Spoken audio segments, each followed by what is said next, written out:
Hello friends, आज हम गाज माता का व्रत कर रहे हैं। फ्रेंड्स, इसमें हम आपको विधि पूर्वक गाज माता का पूजन सामग्री व उसकी कहानियाँ सुनाएंगे। फ्रेंड्स, यह कहानी यूपी में ज़्यादा सुनाई जाती है और यह व्रत गाज माता का व्रत पूरे भारतवर्ष में सभी जगहों पर होता है और कहीं जैसे पहाड़ी क्षेत्रों में नहीं भी होता है, लेकिन हमारे यूपी में इसकी बहुत ज़्यादा मान्यता है। इसको सभी लोग महिलाएं व्रत करती हैं। इससे सुख समृद्धि और धन धान्य पुत्र प्राप्ति के वर के लिए इस व्रत को करते हैं। फ्रेंड्स, इस व्रत की कहानी यह है कि यह जो व्रत होता है अमावस्या के बाद भाद्रपद में इसको किया जाता है। इसको अमावस्या के बाद शुक्ल पक्ष में रविवार को छोड़कर किसी भी दिन हम इसको कर सकते हैं। इस व्रत को कोई भी महिला रख सकती हैं। इस व्रत को सबसे पहले राजा भोज की पत्नी ने किया था। तो फ्रेंड्स, इसमें हम मीठा रोट बनाते हैं। इसको कहीं कहीं पर रोट भी बनाते हैं, इसमें गजरोटे कहते हैं। तो फ्रेंड्स, इसमें रोट की जगह अब हम मीठी पूरियाँ बनाते हैं, जो कि 7 पूरी की गिनती में 7 पूरियाँ होती हैं। फ्रेंड्स, इस व्रत को पहले महाराज भोज की पत्नी ने किया, लेकिन एक दिन ऐसा हुआ कि राजा भोज की पत्नी गजरोटे कर रही थी, जो गाज माता का पूजन कर रही थी, और पूजन करने के बाद में उसने जो रोट बनाए थे उस रोट को वह खाने के लिए बैठ रही थी कि तभी राजा भोज जो शिकार से आ गए और उसने उनको न दिखाने की वजह से वह गद्दे के नीचे छुपा दिए। तब राजा भोज उसी के ऊपर आकर बैठ गए। जैसे ही वह बैठे उनको गरम गरम लगा। तब उन्होंने देखा कि अरे इसके नीचे क्या है। देखा तो बहुत सारे रोट बने रखे थे। उन्होंने कहा, रानी यह क्या है। तब रानी को मजबूरन बताना पड़ा कि महाराज यह रोट हैं। तब उन्होंने कहा, रानी इनका क्या करोगी। तब रानी ने कहा, महाराज ये मुझे खाने हैं। तब राजा ने कहा, तुम पानों से पतली फूलों से हल्की इतने मोटे मोटे रोट कैसे खाओगी। नहीं, इसको ये खाने योग्य नहीं है, इनको मत खाना। और उसने नौकरों को बुलाकर वह रोट उठाकर हाथी घोड़ों को खिलवा दिए। जैसे ही वह रोट गाज माता के रोट हाथियों को खिलवाए, उसके घर में गरीबी का वास होने लगा। इतनी गरीबी आ गई कि उसका राजपाट सब नाश हो गया। तब राजा रानी विचार करने लगे कि अब हम क्या करें। देश चोरी परदेश भीख बराबर है। अच्छा, हम यहाँ मांग कर भी नहीं खा सकते, इसलिए हम कहीं बाहर जंगल में चले जाते हैं, वहीं अपना गुजारा करेंगे। तब वह जंगल को निकल गए। जंगल में जहाँ जहाँ जाते वहाँ के जंगल सूख जाते, बिल्कुल एकदम सूखा पड़ जाता। राजा रानी को प्यास लगी। तब उन्होंने एक तालाब को देखा। तालाब के पास में गए, तब तालाब सूख गया है। फिर आगे चले, उन्होंने एक नदी देखी। नदी में खूब पानी बह रहा था। राजा ने कहा, इस नदी का पानी अच्छा है, इसको पी लेते हैं। तब राजा ने जैसे ही लोटा डुबाया, नदी का पानी सूख गया और नदी बिल्कुल एकदम सूखी हो गई। तब राजा ने कहा, अरे ये क्या हो गया।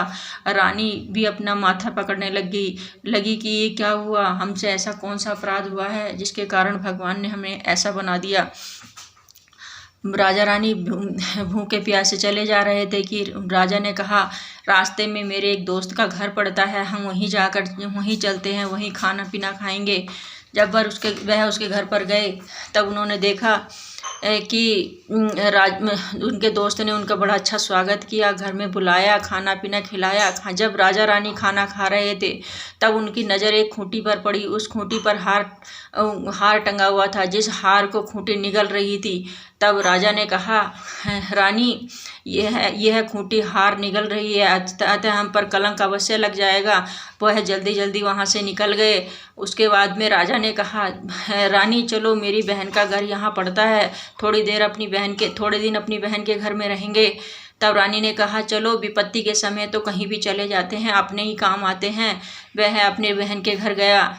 तब बहन ने कहा, बहन के घर उसने जाकर कहा, तब राजा बोला कि जाओ बहन से कहो कि उनके भाई आए हैं। नौकरों ने बहन से जाकर कहा कि आपके भाई आए हैं।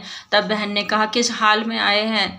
तब नौकर ने कहा बड़े टूटे हाल में, फटे हाल में हैं। तब रानी ने बहन ने कहा कि जाओ उनको घुड़साल में रुका दो।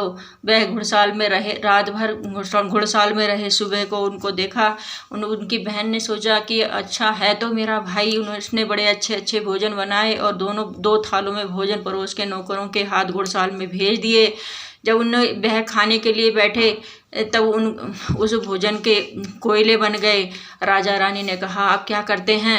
तब उन्होंने उन कोयलों को घुड़साल में ही दबा दिया और वहाँ से अपने चल दिए। चलते चलते फिर एक वन में पहुँचे। वहाँ जाकर राजा रानी बैठकर विचार कर रहे थे कि अब क्या करते हैं। राजरानी ने कहा थोड़ा कोई शिकार ही ले आओ। तब वह शिकार लेने के लिए गया। तब उनको एक तीतर मिला। राजा ने कहा लो एक तीतर मिला है, इसको भून लो और खा लो। रानी ने कहा ठीक है। रानी ने जैसे ही तीतर भुना हुआ तीतर प्लेट में से उड़ गया। रानी ने कहा ओहो ये तो भुना तीतर भी उड़ गया। तब राजा अगले दिन फिर से तीतर लेके आया और रानी से कहा लो रानी इसको भून लो। रानी ने फिर तीतर भूना और तीतर फिर से उड़ गया। तब राजा ने विचार किया रानी कभी मुझे बिना खिलाए खाना नहीं खाती थी, अहो ऐसा क्या हो गया जो कि रानी खुद तीतर खा लेती है और मुझे नहीं देती। तब राजा ने कहा कि रानी आज भी तीतर आपने ही खा लिया। तब रानी ने कहा महाराज आज जो तीतर लेके आओगे उसको आप ही भूनना और आप ही खाना। तब राजा तीतर मार कर लाया और रानी ने कहा आप इसको भूनो और खाओ। राजा ने तीतर को भून कर प्लेट में रखा। जैसे ही रखा अब वह तीतर उड़ गया। तब राजा को समझ आ गया कि ओहो रानी तो 2 दिन से भूखी है, रानी ने तो कुछ भी नहीं खाया। तब राजा ने कहा अरे विपत्ति का समय जब आता है तब भुने हुए तीतर भी उड़ जाते हैं। वो भगवान को याद करने लगे और सोचने लगे कि ऐसा हमसे क्या अपराध हुआ है जो कि हमें ये दिन देखने पड़ रहे हैं। रानी भी विचार करने लगी। रानी मांगने के लिए एक गांव में गई। वहाँ गई तो तब एक महिला गजरोटे कर रही थी। उनने कहा कि मुझे भिक्षा दो। तब उन्होंने कहा मैं जरा गजरोटे कर रही हूँ, थोड़ी देर बैठो बहन, खाना भी खा के जाना। तब उसने कहा नहीं हम भी करते थे, हम भी कभी किया करते थे। रानी को याद आया अरे ये तो हमने एक अपराध कर रखा है। वह तुरंत वापस चली गई। राजा से कहा राजा हमने तो बहुत बड़ा अपराध कर रखा है, हमने गाज माता के गजरोटे हाथी घोड़ों को खिला दिए थे, उसी का फल हमें यह प्राप्त हुआ है। तब राजा ने कहा आप कैसे करते हैं, अब तो हमारे पास भोजन को एक दाना भी नहीं है। रानी ने कहा कोई बात नहीं, मैं जंगल से जंगली अनाज चुन के ले आऊँगी और उसी के गजरोटे बनाऊँगी। तब रानी जो जंगल का अनाज था उसको भीन के लाई, उसने गजरोटे बनाए। एक कुंवारी कन्या अपनी बकरियों को चरा रही थी। अब उसने उससे कहा कि मेरे लिए एक गौ के गोबर का एक कुलिया बना दे।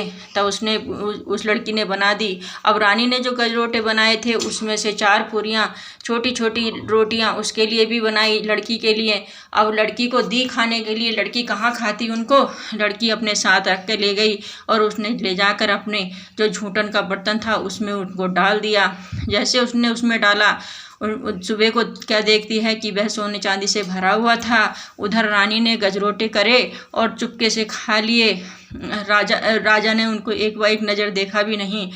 तभी राजा ने कहा अरे रानी आज तो ठंडी हवा चल रही है।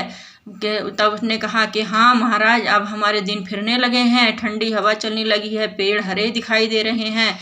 तब राजा ने देखा दूर से तो नदी में पानी भी बह रहा था। वह नदी के पास गए। तब उन्होंने अपने जल पिया। नदी भी खूब पानी से लहला रही थी। तब देखा कि तब रानी ने कहा कि चलो अब अपने देश को जाते हैं। तब राजा ने कहा नहीं, हम जिस प्रकार से आए हैं वैसे ही हम अपने देश को जाएंगे। तब उन्होंने कहा कि हम अपने दोस्त के यहाँ चलते हैं। जब अपने दोस्त के यहाँ गए, दोस्त ने फिर से वैसा ही स्वागत किया और स्वागत करने के बाद में उनको खाना पीना खाने के लिए बैठाया। उनको याद था कि किस खूंटी ने हार को निगला है। तब दोस्त ने कहा कि दोस्त जब पहले तुम आए थे तो एक हार चुरा कर ले गए थे, अब की बार क्या करने का इरादा है। तब राजा बड़ा निराश हुआ और वह भोजन करने के लिए बैठ गया। भोजन को छोड़कर उठना ठीक नहीं होता है, भोजन का अपमान नहीं करना चाहिए। राजा भोजन कर रहा था और मन में विचार कर रहा था, ओहो ये क्या हुआ। जब उसकी नज़र उस खूंटी पर पड़ी, देखा तो खूंटी हार को उगल रही थी। उसी खूंटी पर हार लटका हुआ मिला। जब दोस्त ने देखा कि हार तो खूंटी पे लटका है, तब उनने कहा नहीं नहीं मुझे क्षमा कीजिए।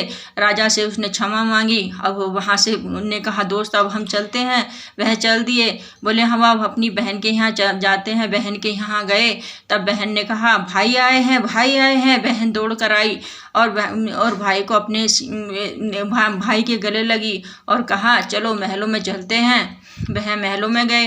महलों वहाँ जाकर उनका बड़ा अतिथि सत्कार बड़े अच्छी तरह से हुआ और बड़ी खुशी से फिर वह वापस आए। जैसे ही वापस आए, जहाँ जहाँ को जाते तहाँ तहाँ हरियाली, हरे वन, सब कुछ अच्छा अच्छा दिख रहा था। और अपने नगर में जब आए तो जो नगर बिल्कुल बेकार हो गया था, पाषाण हो गया था, वह नगर बड़ा हरा भरा और बड़ा अच्छा महल जैसा था, वैसा राजपाट हो गया।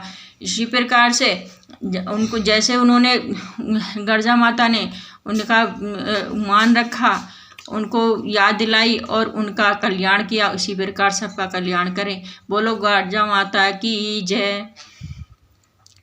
इसी के साथ एक गणपति की कहानी भी जुड़ी हुई है, जिसमें कि एक बूढ़ी माता होती है और एक बहू होती है। बूढ़ी माता रोज़ गणेश जी का भोग लगाती है। गणेश जी का भोग लगाने के बाद में जो नाश्ता बनाती है उसको बाद में ही खाती है। इससे पहले बहू उस नाश्ते को खा जाती है और सास से बोल देती है कि सास पूछती है कि नाश्ता कहाँ गया, तब वह कहती है चूहे खा गए होंगे। वह बेचारी भूखी रह जाती। रोज़ वह बहू दिखाती कि मैं नहीं खाती हूँ, लेकिन रोज़ नाश्ता खा जाती। एक दिन गणेश जी ने कहा कि ये बूढ़ी माता रोज़ भूखी रह जाती है और यह झूठ बोलती है मेरे गणेश जी के ऊपर कि वह चूहे खा जाते हैं। तब गणेश जी ने उसको नज़ारा दिखाने के लिए एक दिन ऐसा किया कि बहू ने तो नाश्ता करके अपने कमरे में बंद होकर और किवाड़े बंद करके अपनी साड़ी को उतार कर एक खूंटी पर टांग देती और आराम करती। उसी समय गणेश जी ने अपने चूहों से कहा कि जाओ इस साड़ी को लेके आ जाओ। तब चूहे उसके साड़ी को खींच कर ले गए। उसी दिन उसके पति को अपने व्यापार से आना था। वह बहुत दिन व्यापार के बाद में आया। उसने कहा कि बहू कहाँ पर है, तब उसने कहा कि अंदर है। तब उसने किवाड़ नहीं खोली। उसने बहुत डांटा कि क्यों, मैं इतने दिन में बाहर से आया हूँ, तुम अभी किवाड़ नहीं खोलते हो। तब उसने कहा मैं कैसे खोलूँ, मेरे पास साड़ी नहीं है, मैंने साड़ी नहीं पहनी है। तब उसने कहा कि तुमने साड़ी क्यों नहीं पहनी है, बंद कमरे से तुम्हारी साड़ी कहाँ चली जाएगी। उसने कहा पता नहीं कहाँ चली गई है। तब राजा उसको बहुत ज़्यादा लांछन लगाने लग गया। तब गणेश भगवान ने कहा अरे ओहो ये तो बहुत गलत हो रहा है, इसके ऊपर तो झूठा लांछन लगने लगा है। तब उसकी जो सास थी, उस बूढ़ी माता की नज़र एक चूहे के बिल के भट पर पड़ी। उन्होंने देखा तो उस बिल में से उसकी साड़ी का एक कोना दिखाई दे रहा था। उसने कहा ओहो बहू झूठ नहीं बोल रही थी, बहू सही कह रही थी, देखो बहू की साड़ी चूहे ले गए हैं। और उसकी साड़ी को निकाला और साड़ी को बहू ने पहना। फिर उसके पति ने उससे क्षमा मांगी और कहा कि मैंने झूठा लांछन लगाया था। गणपति भगवान किसी के ऊपर कभी झूठा लांछन नहीं लगाने देते। बोलो गणपति भगवान की जय।